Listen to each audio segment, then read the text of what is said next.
English શીખનારા દરેક વ્યક્તિ માટે, જો તમે ઇંગ્લિશ શીખી રહ્યા છો અથવા તો શીખવાની ઈચ્છા રાખો છો, કોઈ પણ ઇંગ્લિશ લર્નર, સ્ટુડન્ટ હોય કે પ્રોફેશનલ, દરેક વ્યક્તિ માટે મારી પાસે એક પ્રશ્ન છે. Why are we struggling in English?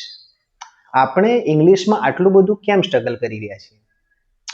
જુઓ, તમે માનો કે સ્કૂલમાં ભણતા સ્ટુડન્ટ છો, તમે સ્ટ્રગલ કરી રહ્યા છો. તમે કોલેજમાં ભણતા સ્ટુડન્ટ છો, તમે સ્ટ્રગલ કરી રહ્યા છો. તમે સ્કૂલ અને કોલેજમાં નથી ભણતા, કોઈ જોબ કરતા પ્રોફેશનલ છો, એમ છતાં પણ તમે ઇંગ્લિશમાં સ્ટ્રગલ કરી રહ્યા છો.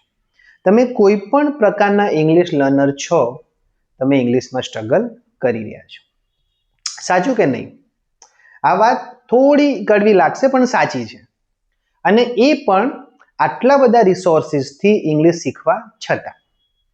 કોઈ સ્ટુડન્ટ છે, બરાબર, તો એ સ્ટુડન્ટ સૌથી પહેલાં સ્કૂલમાં જાય છે, ત્યારે સ્કૂલમાં એ ઇંગ્લિશ શીખવાની શરૂઆત કરે છે. હવે કોઈ એવું ના કહી શકે કે જ્યારે હું સ્પોકન ઇંગ્લિશના ક્લાસ એટેન્ડ કરું ત્યારે હું ઇંગ્લિશ શીખવાની શરૂ કરું છું. જ્યારે તમે સ્કૂલના પહેલા 5th સ્ટેન્ડર્ડમાં કે 1st સ્ટેન્ડર્ડમાં જ્યારે જાઓ છો, ત્યારે તમે ઇંગ્લિશ શીખવાની શરૂઆત કરી દો છો. તો સૌથી પહેલાં આપણે સ્કૂલમાં ઇંગ્લિશ શીખીએ છીએ.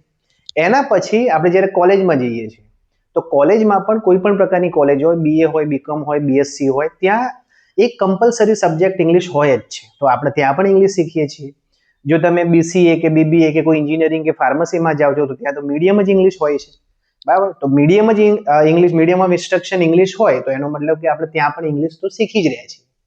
તો સ્કૂલમાં ઇંગ્લિશ શીખ્યા, પછી કોલેજમાં ઇંગ્લિશ શીખ્યા. હવે સ્કૂલ અને કોલેજમાં ઇંગ્લિશ શીખ્યા પછી આપણે સ્પોકન ઇંગ્લિશના ક્લાસ જોઈન કરીએ છીએ, બરાબર. સ્પોકન ઇંગ્લિશના ક્લાસમાં બી કંઈ રહી જતું હોય, તો પછી આપણે અત્યારે જે પ્રચલિત છે એવું social media, Instagram, LinkedIn, YouTube, websites, application, અને હવે તો AI પણ આવી ગયું છે. તો AI થી પણ આપણે ઇંગ્લિશ શીખવાનું, એટલે આટલા બધા રિસોર્સિસ છે, સ્કૂલ, કોલેજ, સ્પોકન ઇંગ્લિશના ક્લાસ, યુટ્યુબ, બીજા બધા સોશિયલ મીડિયા અને AI. એમ છતાં બી students are not able to give 5 minutes presentation in English. બરાબર, આપણા જે સ્ટુડન્ટ છે એ એક 5 મિનિટનું પ્રેઝન્ટેશન દે are not able to give. કોઈની સામે માનો કે 5 મિનિટ બોલવાનું થાય તો દે આર સ્પીચલેસ. એના સિવાય માનો કે એમને કોઈ બુક આપવામાં આવે, ઇવન 5મા ધોરણનો સ્ટુડન્ટ હોય કે 10મા ધોરણનો સ્ટુડન્ટ હોય કે કોલેજનો સ્ટુડન્ટ હોય, એમને જો કોઈ બુક આપવામાં આવે એમના સ્ટાન્ડર્ડની, એમના લેવલની, બહુ અઘરી બી નહીં, એમના જ સ્ટાન્ડર્ડની, એમના જ લેવલની જો કોઈ બુક આપવામાં આવે અને એમને જો એવું કહેવામાં આવે કે ભાઈ આ બુક વાંચો અને એને સમજો, અને સમજીને you have to present somewhere, તો એ પણ એમના ફાવતું નથી. Students are not able to give even the presentation of the books, newspaper or the magazine they have read. આ પણ એક સિચ્યુએશન છે. એના સિવાય આપણે કશું લખવું હોય, જેમ કે એસે લખવું હોય, કોઈ ટોપિક લખવો હોય, એપ્લિકેશન લખવી હોય, કોઈને લેટર લખવો હોય, તો એ પણ students are not able to write without at least ગ્રામરની મિસ્ટેક કર્યા વગર, without making any mistakes in grammar, they are not able to write these kind of essays or letters or applications. પછી કોમ્પિટિટિવ એક્ઝામ, કોઈ પણ પ્રકારની competitive એક્ઝામમાં જે સૌથી વધારે અઘરો સબ્જેક્ટ આપણા સ્ટુડન્ટ્સ માટે છે એ છે ઇંગ્લિશ. તો આવું કેમ છે? આ એક પ્રશ્ન છે કે ભાઈ આટલા બધા રિસોર્સિસમાંથી ઇંગ્લિશ શીખવા છતાં પણ આવી પરિસ્થિતિ કેમ છે? તમે ક્યારે વિચાર કર્યો છે કે આવું કેમ છે? એઝ અ સ્ટુડન્ટ કે એઝ અ ટીચર જે લોકો ભણાવે છે અથવા તો જે લોકો ભણે છે, ક્યારે આપણે વિચાર કર્યો છે કે આવું કેમ છે? કદાચ કર્યો બી હોય. ઘણા સ્ટુડન્ટ્સ એવું વિચારતા હોય છે કે ભાઈ મને ઇંગ્લિશ કેમ નથી આવડતું, તો એના શું રીઝન હોઈ શકે? ઘણા સ્ટુડન્ટ અને ટીચર્સ અને ઘણા લોકો ગ્રામરને આના પાછળનું મેઇન રીઝન ગણે છે કે ભાઈ ગ્રામર આપણને નથી આવડતું, અથવા તો કોઈ જગ્યાએ આપણે ગ્રામર પ્રોપર વેમાં નથી શીખ્યા. એ that can be the reason. ઘણા સ્ટુડન્ટ્સ એવું બી વિચારે છે કે ભાઈ તો ચલો ગ્રામર હોઈ શકે, એક રીઝન ગ્રામર હોઈ શકે.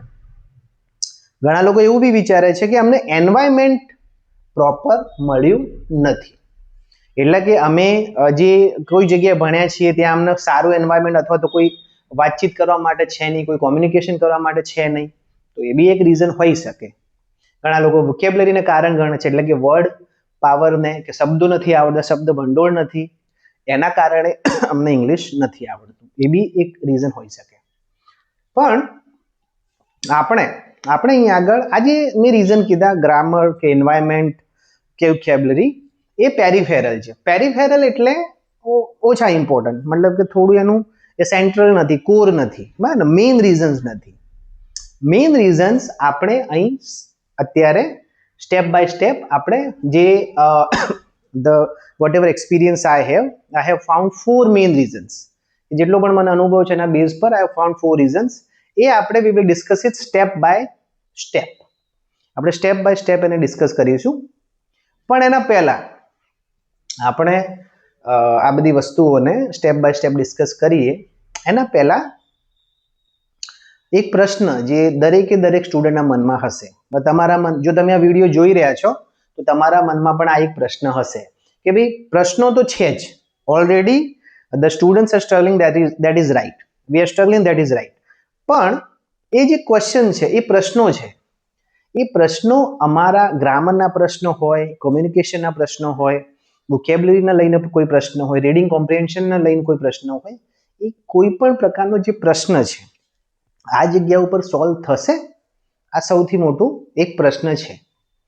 તો એનો જવાબ છે કે 100% આ ચેનલ પર એ તમારા બધા જ પ્રશ્નો સોલ્વ થશે. I am every bit of confident of that you will get the answer of each and every question you may have. દરેકે દરેક ક્વેશ્ચન, કોઈ ક્વેશ્ચન બાકી નહીં રહે. તમારા ગ્રામરના કોઈ પ્રોબ્લેમ્સ હોય, તમારા રીડિંગના કોઈ પ્રોબ્લેમ્સ હોય, તમારા કોમ્યુનિકેશનના લઈને કોઈ પ્રોબ્લેમ હોય, તો પછી ચલો માની લીધું કે આ ચેનલ ઉપર, હવે તમે એવું કહેશો કે માની લીધું કે આ ચેનલ પર આ બધા જ પ્રશ્નોનું સોલ્યુશન અમને મળશે. તો બીજો પ્રશ્ન એ હોય કે એ તો બધા જ કહે છે, કોણ નથી કહેતું કે અમારી ચેનલ પર અથવા તો અમારા ઇન્સ્ટાગ્રામ પેજ ઉપર તમારા ઇંગ્લિશના જેટલા બી પ્રોબ્લેમ છે બધા સોલ્વ થશે? તો બધા જ કહે છે. તો તમારી ચેનલમાં કે તમારા પ્રોગ્રામમાં શું એવું ખાસ છે?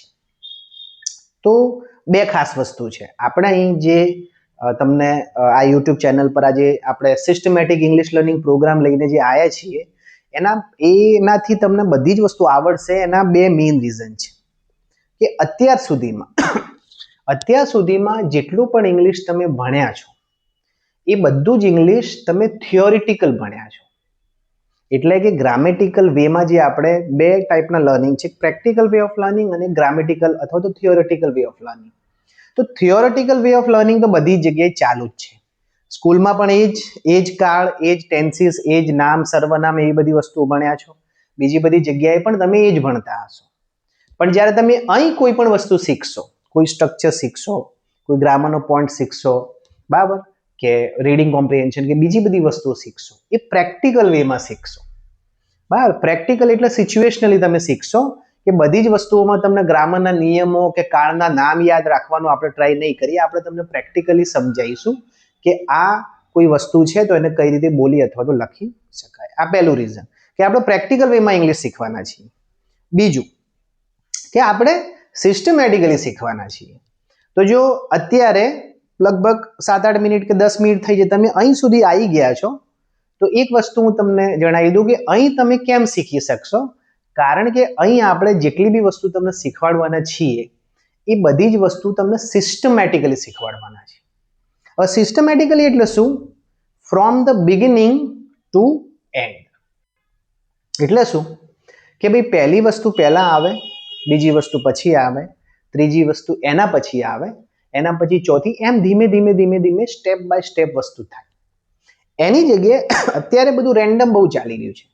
બરાબર, તમે એક જગ્યાએથી ગ્રામરનો પોઈન્ટ શીખી લીધો, બીજી કોઈ જગ્યાએથી એક થોડાક વર્ડ શીખી લીધા. તો આપણે અહીં તમે જે શીખશો, આ ચેપ્ટર 1 છે, એના પછી ચેપ્ટર 2 આવશે, પછી ચેપ્ટર 3 આવશે, પછી ચેપ્ટર 4 આવશે. એમ કરતા આપણે ધીમે તમારી બધી જ ઇંગ્લિશની પ્રોબ્લેમ્સ દૂર કરવાનો ટ્રાય કરીશું. બરાબર, તો એના માટે આપણે તમને એવું નહીં કહીએ, જો સપોઝ કે તમે આ વિડીયો જોઈ રહ્યા છો તો તમને એવું નહીં કહીએ કે ભાઈ તમે સબસ્ક્રાઇબ કરી દો, લાઈક કરી દો, કોમેન્ટ કરી દો, શેર કરી દો, બરાબર, કે કોઈ પ્રકારનો ડ્રામા બી નહીં કરીએ કે અહીં જ તમને બધી વસ્તુ શીખવા મળી જશે.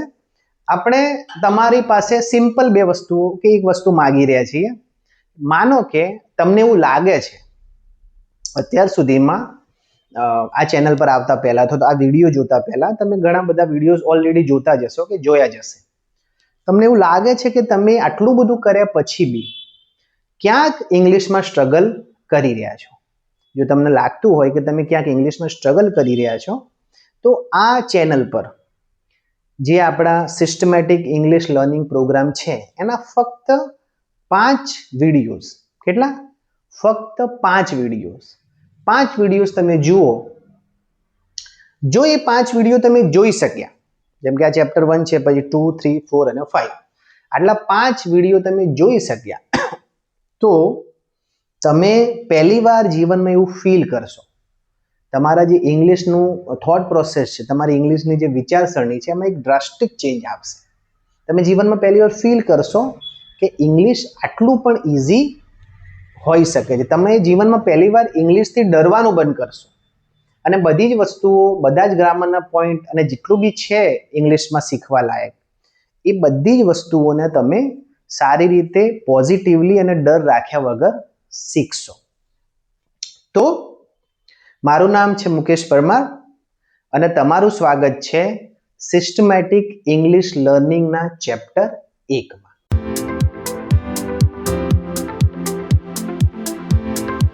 તો સૌથી પહેલું રીઝન આપણે જે ડિસ્કશન થયું કે ઇંગ્લિશ ના આવડવાના ઘણા બધા રીઝન્સ હોઈ શકે છે. તમે ઘણા બધા રીઝન્સ હોઈ શકે, કોઈને ગ્રામર, વોકેબ્યુલરી, એન્વાયરમેન્ટ લાગતું હોય. આઈ હેવ ફાઉન્ડ 4 રીઝન્સ કે ભાઈ મેં 4 રીઝન્સ શોધ્યા છે અને એ 4 રીઝન્સના કારણે મોટાભાગના સ્ટુડન્ટ્સને ઇંગ્લિશમાં આટલું બધું સ્ટ્રગલ કરવું પડે છે. તો એમાંથી પહેલું રીઝન જોઈએ. પહેલું રીઝન છે એક માહોલ એવો બનાવી દેવામાં આવ્યો છે અથવા તો એક પરસેપ્શન એવું બનાવી દેવામાં આવ્યું છે. ભલે સ્ટુડન્ટ્સે બનાવ્યું હોય કે ભણવાવાળાએ બનાવ્યું હોય કે ભણાવવાળા બનાવ્યું હોય, ટીચર્સે બનાવ્યું હોય કે સ્ટુડન્ટ્સે બનાવ્યું હોય, એક પરસેપ્શન એવું બનાવી દીધો છે કે તમે ઇંગ્લિશને ઓછામાં ઓછા સમયમાં અને ઓછામાં ઓછી મહેનતમાં શીખી શકશો. આપણે કોઈ દિવસ ક્યારે કોઈ સ્ટુડન્ટે એવું નહીં કીધું કે ઇંગ્લિશ બહુ જ હાર્ડ છે, તમે નહીં શીખી શકો. પણ એનો અર્થ એવો નહીં કે ઇંગ્લિશ એટલું ઇઝી છે કે તમે એને ટેક ઇટ ફોર ગ્રાન્ટેડ કરી નાખો. અત્યારે એવું ચાલી રહ્યું છે કે અમે તમને જે બી જગ્યાએ આપણે સાંભળીએ છીએ, ક્લાસીસ હોય કે ઓનલાઈન હોય કે ઓફલાઈન હોય કે સોશિયલ મીડિયા હોય, ગમે ત્યાં, કે અમે તમને ઓછામાં ઓછા સમયમાં અને ઓછામાં ઓછી મહેનતમાં અમે તમને ઇંગ્લિશ શીખવી દઈશું. કોઈ જગ્યાએ 1 મહિનાની વાતો થતી હોય છે, કોઈ જગ્યાએ 1 અઠવાડિયાની વાતો થતી હોય છે અને કોઈ જગ્યાએ તો 1 વિડીયોની વાતો થતી હોય કે અમે તમને આ વિડીયો જોયો એટલે તમારું ઇંગ્લિશ પાક્કું. Is it possible? તમે વિચારો કે આ ખરેખર પોસિબલ છે? ઇંગ્લિશ લર્નિંગ એક સ્કિલ છે. તમને જો સારું ઇંગ્લિશ આવડે છે દેટ મીન્સ કે તમને ઘણી બધી વસ્તુ આવડે છે. તમે માનો કે કોઈ શબ્દ છે, કોઈ વર્ડ છે, એને તમે રીડિંગમાં સમજી શકો છો તો એ સ્કિલ છે. તમે કોઈની સાથે કોમ્યુનિકેશન કરી શકો છો ઇંગ્લિશમાં તો એક સ્કિલ છે. તમે ગ્રામરના બધા પોઈન્ટ્સ જાણો છો અને કોઈને સમજાવી શકો છો એ પણ એક સ્કિલ છે. તમે ફોરેનરને, નેટિવ સ્પીકરને સાંભળી શકો છો, લિસનિંગ કરી, માનો કે કોઈ મૂવી છે તમે ઇંગ્લિશમાં જોઈ શકો છો, સાંભળીને સમજી શકો છો, એ પણ એક સ્કિલ છે. હવે આ સ્કિલને તમને એવું કહેવામાં આવ્યું છે કે ભાઈ 1 મહિનામાં કે 1 વિડીયોમાં કે ઓછામાં ઓછી મહેનત, કોઈ પણ એફર્ટ્સ આપ્યા વગર તમને અમે શીખવી દઈશું. તો આ એક મતલબ કે પરસેપ્શન ચાલે, એના કારણે ઘણા સ્ટુડન્ટ સ્ટ્રગલ કરી રહ્યા છે. ઇંગ્લિશ એવી વસ્તુ છે નહીં કે જે તમે 1 મહિનામાં શીખી જશો. ઇંગ્લિશ શીખવા માટે તમારે એફર્ટ્સ આપવા પડશે. જો માનો કે ઇંગ્લિશને તમે એક સ્કિલ ગણો અને એ સ્કિલને બીજી કોઈ સ્કિલ જોડે કમ્પેર કરો, બરાબર, દુનિયાની કોઈ પણ સ્કિલ હોય, જેમ કે તમે પ્લમ્બિંગ લઈ લો, તમે કોઈને ઇલેક્ટ્રિશિયન બનવું છે, કોઈને પ્લમ્બર બનવું છે, બરાબર, તમારે સિંગિંગ શીખવું છે, તમારે ડાન્સિંગ શીખવું છે, તમારે ક્રિકેટ શીખવું છે, બરાબર, તો આ બધી સ્કિલ છે. એ બધી સ્કિલ શીખવા માટે ટાઈમ જોઈએ, તો ઇંગ્લિશ શીખવા માટે પણ ટાઈમ જોઈએ. તો જે પણ લોકો એવું કહી રહ્યા છે કે ભાઈ તમને એકદમ ઓછામાં ઓછા સમયમાં અને ઓછામાં ઓછી મહેનતમાં ઇંગ્લિશ શીખવી દઈશું, બરાબર ને, એ ખરેખર તો સ્ટુડન્ટ્સને ખોટા માર્ગે દોરી રહ્યા છે. It's not possible to learn English in just 1 or 2 months or 3 months. અને આ કોઈ એવી વસ્તુ છે નહીં કે તમારે કોઈ જગ્યાએ જવાનું છે, બરાબર ને, કે ભાઈ કોર્સ બનાવી દીધો 3 મહિનાનો. તો માનો કે કોઈ એડવાન્સ સ્ટુડન્ટ છે તો એને 3 મહિના ઇનફ નથી, કોઈ બેસિક સ્ટુડન્ટ છે એના માટે 3 મહિના ઇનફ છે. તો English is not a destination કે તમારે આ જગ્યાએ જવું છે.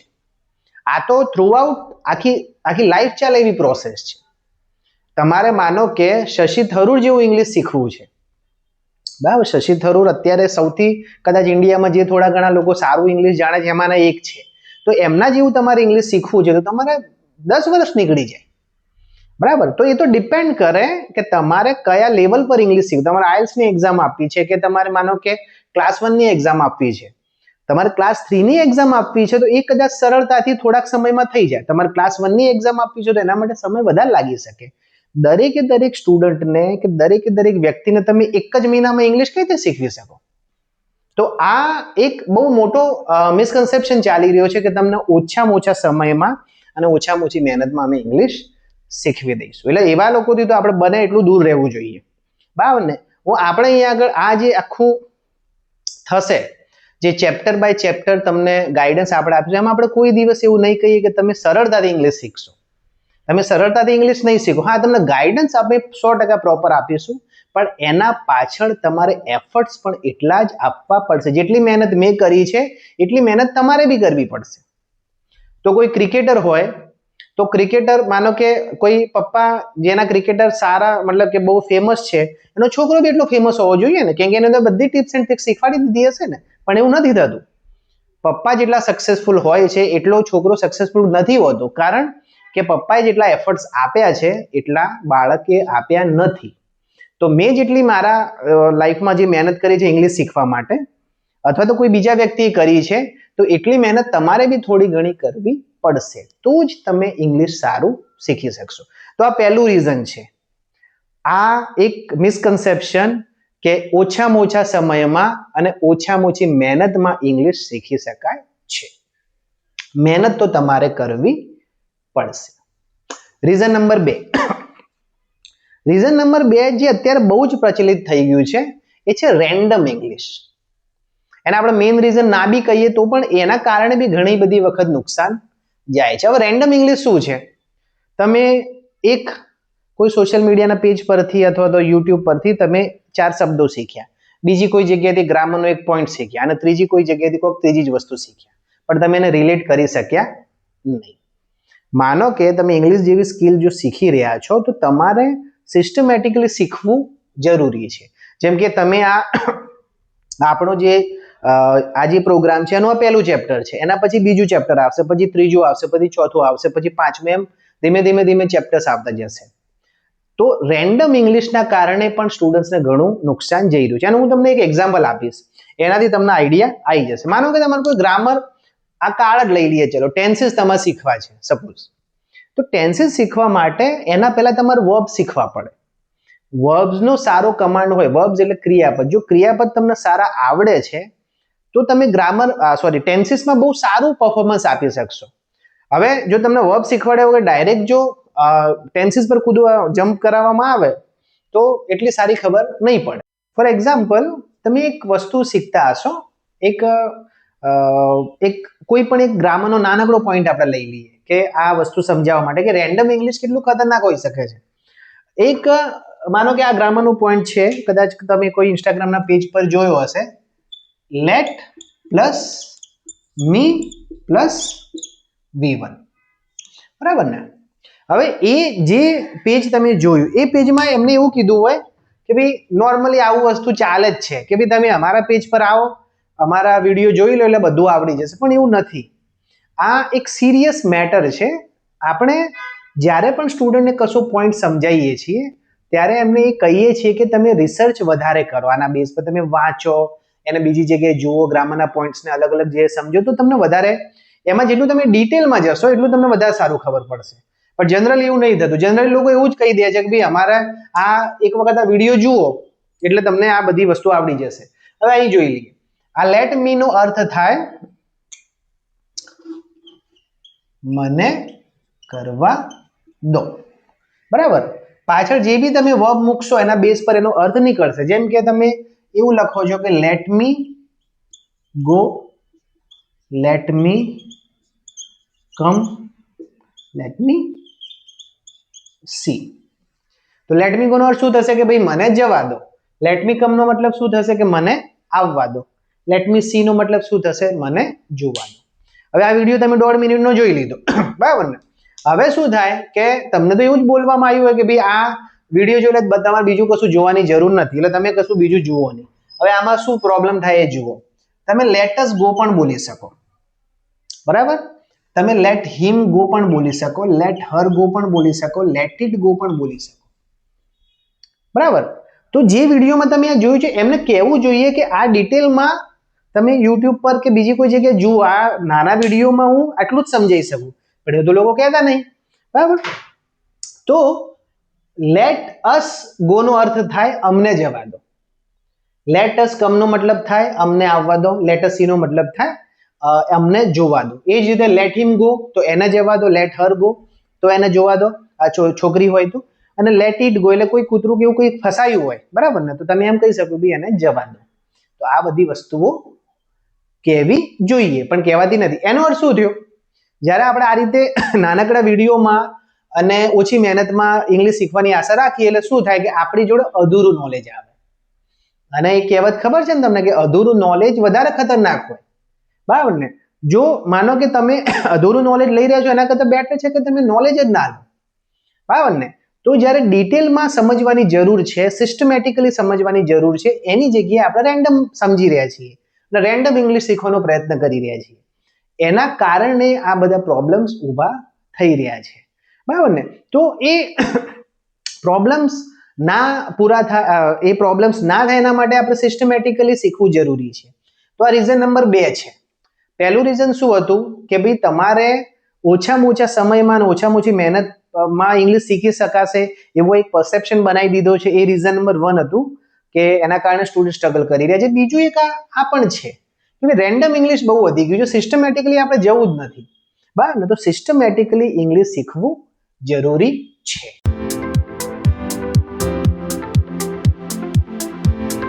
Reason number 3, why are we struggling in English, એનું કારણ નંબર 3. આપણે જે ઇંગ્લિશમાં સ્ટ્રગલ કરી રહ્યા છીએ એના 2 રીઝન આપણે જોયા. એક રેન્ડમ ઇંગ્લિશ અને એક એવો પરસેપ્શન કે બધું જ ઇઝી ગોઈંગ વે આપણે શીખી શકીએ છીએ. આ 2 પરસેપ્શન જોયા. ત્રીજું છે એ on the basis of language learning છે કે ભાઈ આપણે ખરેખર ભાષાની જેમ શીખીએ છીએ કે નથી શીખતા. ઇંગ્લિશ બેસિકલી શું છે, આવો એક પ્રશ્ન આપણે આપણા સ્ટુડન્ટ્સને જનરલી પૂછીએ છીએ કે ઇંગ્લિશ શું છે.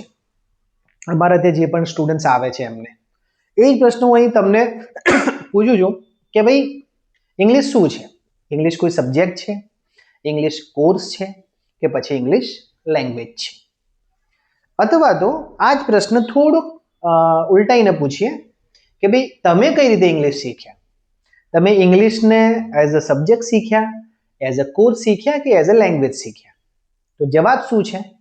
જવાબ છે કે ઇંગ્લિશ છે તો લેંગ્વેજ, ઇંગ્લિશ ભાષા છે, પણ આપણે શીખીએ છીએ એને એઝ અ કોર્સ અને એઝ અ સબ્જેક્ટ. સ્કૂલ અને કોલેજમાં એઝ અ સબ્જેક્ટ અને બાકી બધી જગ્યાએ એઝ અ કોર્સ. તો હવે પ્રશ્ન એ થાય કે કોઈ પણ ભાષાને ભાષાની જેમ શીખવી એટલે શું? તમે ગુજરાતી શીખો કે હિન્દી શીખો કે ઇંગ્લિશ શીખો કે મરાઠી શીખો કે મલયાલમ શીખો કે પંજાબી શીખો કે કોઈ પણ ભાષા શીખો, કોઈ પણ ભાષા શીખવા માટે તમારે એ ભાષાને ભાષાની જેમ શીખવી જરૂરી છે. તો એ ભાષાને ભાષાની જેમ શીખવી એટલે શું? એના 4 મેઇન પેરામીટર્સ છે. 4 મેઇન સેક્શન કહી લો, 4 મેઇન મોડ્યુલ કહી લો, બરાબર ને? કયા કયા? સૌથી પહેલા છે લિસનિંગ, બરાબર? બીજા નંબરમાં છે રીડિંગ, પછી રાઇટિંગ અને પછી સ્પીકિંગ.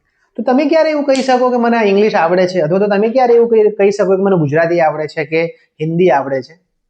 એ ગ્રામરના બેઝ પર તમે ના કહી શકો કે મને ગ્રામરના આટલા નિયમો આવડે છે એટલે મને ઇંગ્લિશ આવડે છે. ગ્રામરના નિયમો અથવા તો ગ્રામર તો એ ફક્ત ટૂલ છે. આ વસ્તુ તમારે સારો કમાન્ડ, આ 4 વસ્તુઓ પર સારો કમાન્ડ લેવાનું એક માત્ર ટૂલ જ છે. તો લિસનિંગ શું છે? માનો કે કોઈ વ્યક્તિ ઇંગ્લિશમાં બોલે છે, કોઈ ફોરેનર નેટિવ સ્પીકર ઇંગ્લિશમાં બોલે કે આપણા અહીંના ઇન્ડિયન્સ ઇંગ્લિશમાં બોલે, તો એ વખતે તમને એમના એ જે બોલે છે એમાં સમજણ પડવી જોઈએ. સપોઝ કે અત્યારે હું ગુજરાતીમાં બોલું છું, If I start speaking in English, you should be able to understand what I'm speaking. You should have the knowledge and command over the listening, that you should be able to understand what other people are speaking. જો તમે આવું કરી શકો છો, તમે English movie જુઓ કે English channel જુઓ કે ન્યૂઝ ચેનલ ઇંગ્લિશમાં જુઓ ને તમને જો ખબર પડે છે, તો એનો અર્થ કે તમારું લિસનિંગ સારું છે, તમારું એક મોડ્યુલ ક્લિયર છે. બીજા નંબરમાં આવે રીડિંગ. રીડિંગ એટલે શું કે તમને તમારા લેવલ ઉપર, માનો કે તમે 5મા ધોરણમાં છો તો તમારા લેવલ પર, તમે 10મા ધોરણમાં છો તો તમારા લેવલ પર, તમે કોલેજમાં છો તો તમારા લેવલ પર, તમે જોબ કરતા કોઈ પ્રોફેશનલ છો તો એના લેવલ પર તમને એક બુક આપવામાં આવે કે મેગેઝિન આપવામાં આવે કે ન્યૂઝપેપર આપવામાં આવે. જો તમે એ બુક, ન્યૂઝપેપર કે મેગેઝિનને વાંચીને સમજી શકવા માટે સક્ષમ છો, અને એ જે તમે આર્ટિકલ વાંચો કે તમે જે કંઈ પણ વાંચ્યું એને તમે બીજા કોઈ વ્યક્તિને પ્રેઝન્ટ કરવા માટે સક્ષમ છો, ધેટ મીન્સ કે તમારું રીડિંગ પ્રોપર છે. ત્રીજા નંબરમાં છે રાઇટિંગ. કોઈ એસે, કોઈ ટોપિક, કોઈ આર્ટિકલ, કોઈ લેટર કે પછી મેલ ઉપર જે તમે આપણે કોમ્યુનિકેશન કરીએ છીએ, કોઈનો મેલ આવ્યો, તમે એને રિપ્લાય કર્યો, વળી તમે એને મેલ કર્યો, એ તમે વિધાઉટ મેકિંગ ગ્રામર મિસ્ટેક્સ અથવા તો સામેવાળાને સમજાય એવું તમે જો રાઇટિંગ કરી શકો છો, તો એનો અર્થ કે તમારું રાઇટિંગ પ્રોપર છે. અને છેલ્લે છે સ્પીકિંગ, કે એ જ વસ્તુઓ તમે ગ્રામરની ભૂલ કર્યા વગર બોલી શકો છો. બરાબર. તો આ 4 લેંગ્વેજના પેરામીટર છે. હવે તમે મને કહો કે તમારામાંથી કેટલા, સપોઝ કે આ વિડીયો તમે જોઈ રહ્યા છો તો તમે ક્યાંક ને ક્યાંક ઇંગ્લિશ શીખી રહ્યા છો, તમારામાંથી કેટલા આ વસ્તુ કરવા માટે કેપેબલ છે? બરાબર. જવાબ નો, અ બિગ નો. કેમ? કેમ કે આપણે લેંગ્વેજને લેંગ્વેજની જેમ શીખતા નથી. આપણે લેંગ્વેજને લેંગ્વેજની જેમ શીખી રહ્યા નથી. આપણે લેંગ્વેજને શીખીએ છીએ ગ્રામરની જેમ, સબ્જેક્ટની જેમ, કોર્સની જેમ, જેની અંદર ફક્ત ને ફક્ત શું છે? ફક્ત ને ફક્ત શું છે એની અંદર? ગ્રામર. ગ્રામર, ગ્રામર અને ગ્રામર. ગ્રામરના નિયમો, ગ્રામરના નિયમો અને ગ્રામરના નિયમો. તમે જ્યારે 1લા ધોરણથી કે 5મા ધોરણથી ઇંગ્લિશ શીખવાનું શરૂઆત કરી હશે, એ દિવસથી જ તમને આ વાત તમારા મગજમાં નાખી હશે કે ભાઈ ગ્રામર યાદ કરો, કાળ યાદ કરો, તમને ઇંગ્લિશ આવડી જશે. કે આ કાળને આ કાળનું આ નામ છે, આ કાળ ઉપયોગમાં આવે, આને સાદો વર્તમાન કાળ કહેવાય, આને ચાલુ વર્તમાન કાળ કહેવાય, આને પૂર્ણ ભૂતકાળ કહેવાય, આને ભૂત કૃદંત કહેવાય, આને વર્તમાન કૃદંત કહેવાય, આને નામ કહેવાય, આને સર્વનામ કહેવાય, આને પ્રેપોઝિશન કહેવાય, આ તે કન્જક્શન. એટલો બધું ગ્રામરના નિયમો આપણે ગોખીએ છીએ કે એમ હદ થઈ જાય એટલા બધા નિયમો આપણે ગોખી નાખીએ છીએ. બરાબર. અને 12મું ધોરણ પૂરું થતા થતા કે કોલેજ પૂરી થતા થતા આપણે બધા જ ગ્રામરના નિયમો આવી જાય છે. પછી મારા હિસાબે તો સ્પોકન ઇંગ્લિશના ક્લાસની જરૂર જ ના હોવી જોઈએ. કારણ કે તમે કોલેજ ખતમ કરો અથવા તો એટલીસ્ટ 12th ખતમ કરો તો ગ્રામરના બધા જ નિયમો, જેટલું ગ્રામર ઇંગ્લિશ લેંગ્વેજમાં યુઝ થાય છે એટલું બધું મોટા ભાગે સ્કૂલમાં આવી જાય છે. બરાબર. તો પછી સ્પોકન ઇંગ્લિશના ક્લાસની જરૂર જ ના હોવી જોઈએ, જો ગ્રામર શીખવાથી ઇંગ્લિશ આવડી જતું હોય તો. તો આપણે આ બધા જ ગ્રામરના નિયમો શીખ્યા એકવાર તમે, અને પછી આપણે જ્યારે કોઈ સ્ટુડન્ટને એમ કહીએ કે ભાઈ ચલો આ એક બુક તમને આપી અને એ બુકનું તમે પ્રેઝન્ટેશન કરો વાંચીને અથવા તો સમજો એને, તો સ્ટુડન્ટ ના પાડી દે કે ના મને તો આ નહીં ફાવે. કશું શું કહેવાય, આ એસે લખવાનું કહીએ તો એ પણ ગ્રામરની ભૂલ કર્યા વગર લખી ના શકે. તો અર્થ શું થયો? તો મતલબ કે એનો અર્થ શું રહ્યો? ગ્રામરના નિયમો ગોખવાનો અર્થ શું રહ્યો? કે જો તમે સ્પીકિંગ ના કરી શકો, તમે કોઈની સાથે કોમ્યુનિકેશન ના કરી શકો, તમે ન્યૂઝપેપર કે મેગેઝિન વાંચીને એને કોઈની સામે પ્રેઝન્ટ ના કરી શકો, તો પછી એનો કોઈ અર્થ જ ના રહ્યો ગ્રામરના નિયમો શીખવાનો. બરાબર. તો આ, અને બીજી એક વસ્તુ કે જેટલી બી જગ્યાએ આપણે આ ઇંગ્લિશ શીખવાનો ટ્રાય કરીએ છીએ, તમે ઘણા બધા વિડીયો જોતા હશો, કયા એવા વિડીયો પર આ 4 વસ્તુઓને કોઈએ પ્રેઝન્ટ કરી છે કે સમજાવી છે? કે તમારે લિસનિંગ, રીડિંગ, રાઇટિંગ અને સ્પીકિંગ જે ગ્રામરના જે લેંગ્વેજના પેરામીટર છે એના ઉપર તમારે કમાન્ડ મેળવવો જોઈએ. એવું કોઈ જગ્યાએ કોઈ કહેતું નહીં. બધી જ વ્યક્તિ એક જ વસ્તુ કહે છે કે ગ્રામર શીખો અને ઇંગ્લિશ આવડી જશે. પણ એવું થતું નથી. એટલે આપણે રિયલ ઇંગ્લિશથી ઘણા દૂર છીએ. રિયલ ઇંગ્લિશ છે કોમ્યુનિકેટિવ ઇંગ્લિશ, પ્રેક્ટિકલ ઇંગ્લિશ. એની જગ્યાએ આપણે ફક્ત ને ફક્ત ગ્રામરના નિયમો શીખીએ છીએ, બરાબર. અને જે ગ્રામરના નિયમો તમે શીખો છો એ પણ તમે કયા શું કહેવાય કયા વેમાં શીખો છો, પ્રેક્ટિકલ વેથી શીખો છો કે પછી થિયોરિટિકલ ગ્રામેટિકલ વેથી બધું શીખો છો, એ પણ અસર કરે છે. જેના બેઝ ઉપર આપણું ચોથું રીઝન છે કે તમે ગ્રામર કઈ રીતે શીખો છો, બરાબર ને. તો હવે આપણે ચોથું રીઝન જોઈએ. ત્રીજું રીઝન શું છે કે તમે લેંગ્વેજની જેમ શીખતા નથી, તમે લેંગ્વેજને આ રીતે નથી શીખતા, તમે ગ્રામરના નિયમો શીખો છો. બીજું કે જેટલું પણ ગ્રામર અત્યાર સુધીમાં જેટલું પણ ગ્રામર તમે શીખ્યા છો એ ગ્રામર કઈ રીતે શીખ્યા છો એ પણ ઇમ્પોર્ટન્ટ છે. એના બેઝ પર આપણું ચોથું રીઝન છે. ચોથું રીઝન શું છે? આપણું ચોથું રીઝન છે the way of teaching grammar, કે ભાઈ તમે પ્રેક્ટિકલી ગ્રામર શીખ્યા છો કે પછી થિયોરિટિકલી શીખ્યા છો. મોટે ભાગે અત્યાર સુધીમાં તમે જેટલું બી ગ્રામર શીખ્યા છો એ બધું જ ગ્રામર તમે થિયોરિટિકલ શીખ્યા છો, પ્રેક્ટિકલ શીખ્યા નથી. એક આપણે એક્ઝામ્પલ લઈએ. તમે કદાચ સ્કૂલમાં, કોલેજમાં કે બીજી કોઈ બી જગ્યા પર તમે કોઈ સરને, કોઈ ટીચરને, કોઈ મેડમને પૂછ્યું હોય કે મારે સર ઇંગ્લિશ શીખવું છે તો મારે શું કરવું? તો સરનો એક જ જવાબ હશે, શું? કે ગ્રામર શીખી લો એટલે ઇંગ્લિશ આવડી જશે, અથવા તો કાળ શીખી લો એટલે ઇંગ્લિશ આવડી જશે. તો કાળ તો આપણે સ્કૂલમાં શીખીને જ બેઠા છીએ. કોઈ એવું સ્ટુડન્ટ ખરું જેટલા પણ વિડીયો જોઈ રહ્યા છે, બરાબર, અથવા તો જેટલા પણ અહીં બેઠા છે, તમે કોઈ મતલબ કે જો 12મા ધોરણ સુધી ભણ્યા છો તો તમે સ્કૂલમાં કાળ નથી શીખ્યા કે ટ્યુશનમાં કાળ નથી શીખ્યા? શીખ્યા જ છીએ. તો જો કાળ જ આવડવાથી ઇંગ્લિશ આવડી જતું હોત તો તમને ઇંગ્લિશ આવડી જવું જોઈતું હતું. તમારે શું કહેવાય સ્પોકન ઇંગ્લિશના ક્લાસની કે યુટ્યુબ કે ઇન્સ્ટાગ્રામની જરૂર જ ના પડતી, બરાબર ને. એનો સીધો અર્થ એવો છે કે ખાલી કાળ આવડવાથી ઇંગ્લિશ નથી આવડી જતું. કાળ સિવાય કેટલી બધી વસ્તુઓ છે ઇંગ્લિશ લેંગ્વેજમાં. બીજી વસ્તુ કે આપણે કઈ રીતે શીખવાડ્યું છે કાળ એ બી મહત્વનું છે. આપણે એક એક્ઝામ્પલ લઈએ. આપણે બધા કાળ ના લઈ શકીએ, આપણે એક આ પ્રેઝન્ટ પરફેક્ટ ટેન્સ લઈએ. પ્રેઝન્ટ પરફેક્ટ ટેન્સ, બરાબર, આને લઈએ આપણે.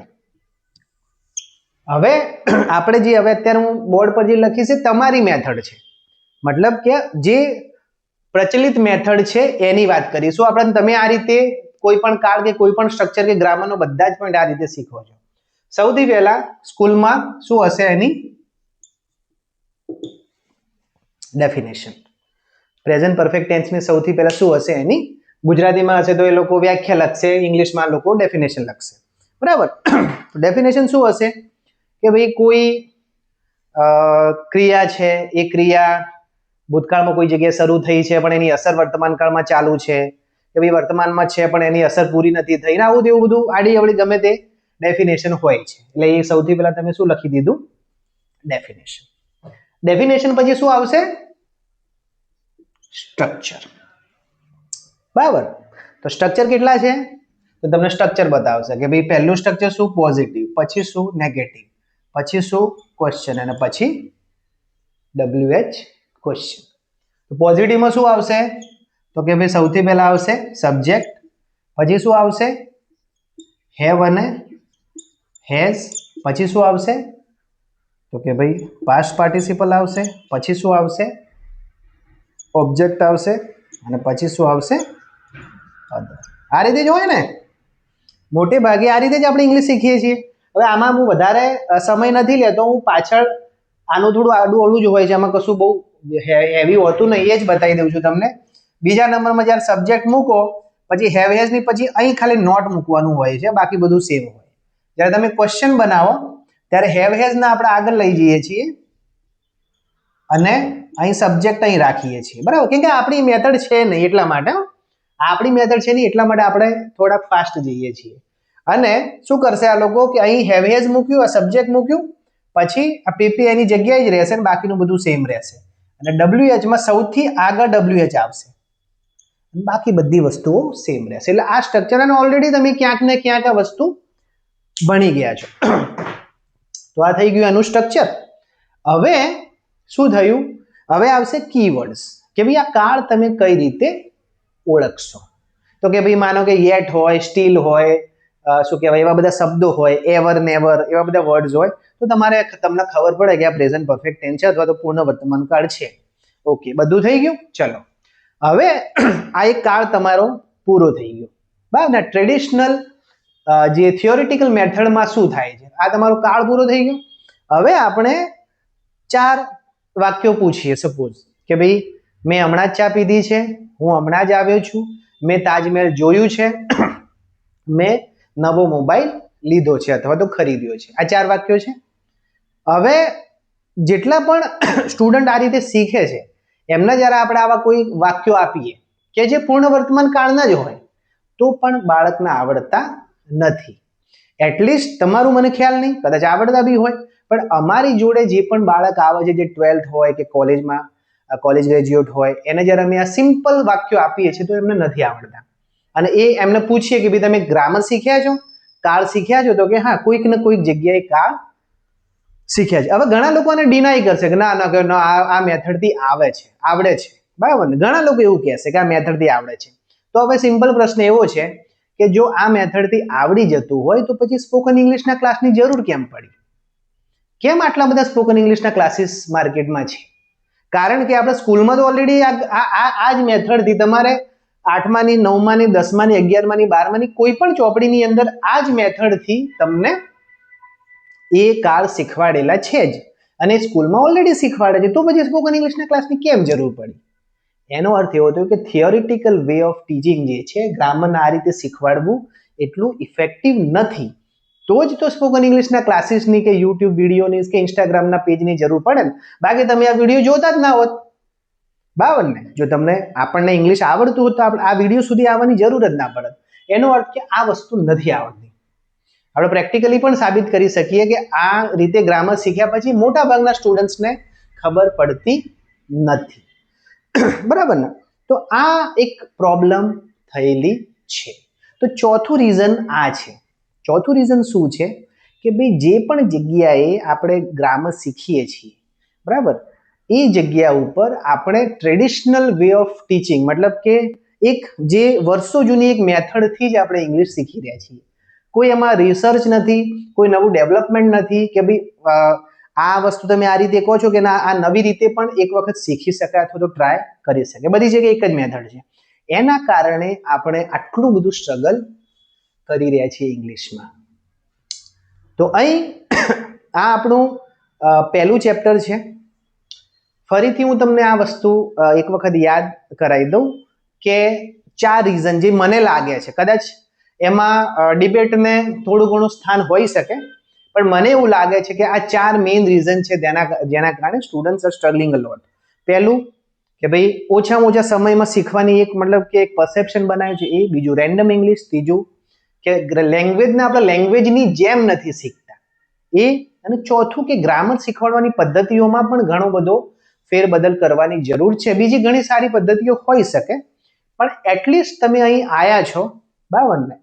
તો હવે હું તમને આપણું પહેલું ચેપ્ટર છે, આપણી યુટ્યુબ ચેનલ પર આ પહેલું ચેપ્ટર છે, અને હવે પછી ચેપ્ટર બાય ચેપ્ટર બધી વસ્તુઓ શરૂ થશે. પહેલા મારે એ સમજાવવાની જરૂર હતી કે ભાઈ ઇંગ્લિશ ના આવડવાના કારણો શું છે. હવે આપણે નેક્સ્ટ ચેપ્ટરથી બધી જ વસ્તુઓને પ્રેક્ટિકલ વેમાં જે તમે શીખ્યા છો એને થોડુંક વધારે સારું, થોડું વધારે સરળ બનાવીને તમને શીખવાડવાનો પ્રયત્ન કરીશું. પણ એમાં આપણે કોઈ જગ્યાએ એવું નહીં કહીએ કે તમે ટિપ્સ એન્ડ ટ્રિક્સથી અથવા તો સરળતાથી ઇંગ્લિશ શીખી જશો. હું તમને જે આપીશ નોલેજ કે ગાઈડન્સ એ 24 કેરેટ જેવું હશે, પણ એના માટે તમારે એફર્ટ્સ આપવા પડશે, તમારે મહેનત કરવી પડશે. બરાબર ને? વિથ ધેટ આ ચેપ્ટરને અત્યારે આપણે અહીં પૂરું કરીએ છીએ. નેક્સ્ટ ચેપ્ટરમાં આપણે ઇંગ્લિશનો એક સારો એકદમ ઇમ્પોર્ટન્ટ ટોપિક લેવાની છીએ, વર્બ્સ. બરાબર, જે બહુ ઇમ્પોર્ટન્ટ છે એ આપણે એ લઈશું અને તમને ટ્રાય કરીશું કે બધી જ વસ્તુઓ chapter by chapter from the beginning to end તમે જુઓ અને તમે સારામાં સારું ઇંગ્લિશ શીખો.